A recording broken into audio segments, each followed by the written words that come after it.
Hello Year 8s, we're going to talk some more about ratios, okay? So we're going to talk a little bit about how to find some more complicated ratios. So let's say we had something that looked like this. So x to 24 equals 9 to 4, okay?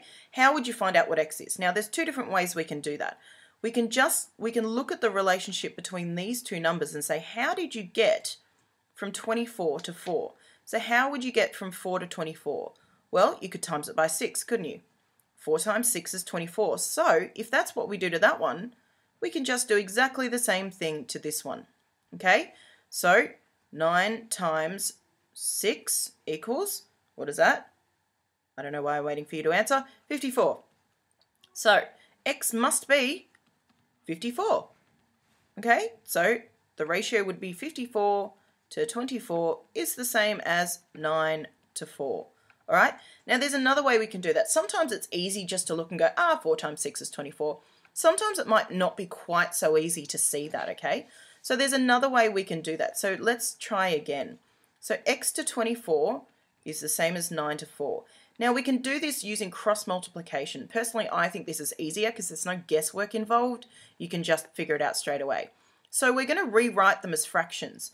So x to 24, we're going to write like that, okay? So x over 24. And we're going to do the same thing over here, 9 over 4.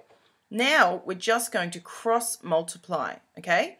So we've got 24 times 9 equals x times 4, which is just 4x is how we write that, okay?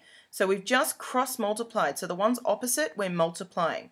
So 24 times 9 is 216.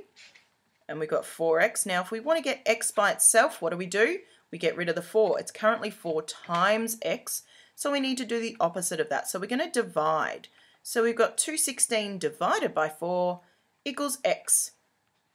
Ta-da! Not surprisingly, you get the same answer. It's 54. Okay? So this is another way to do it. I personally prefer this method, but you can do either. You'll get the same answer either way. If you want to try the first way first, you can have a go at that, and if it doesn't work, you can do this one next. Sometimes it is easy and you can go, it's just been doubled, or they've just times it by 3, or they've just times it by 10. Sometimes it is really easy just to look at it and figure it out straight away. Other times it might not be so easy, particularly if they start using, 0.5, if they're decimals or something. It might be harder, so cross multiplication might be an easier way to work that out. So this is sort of related to exercise 5.3, and hopefully that will help you to figure out how to do some other ratios.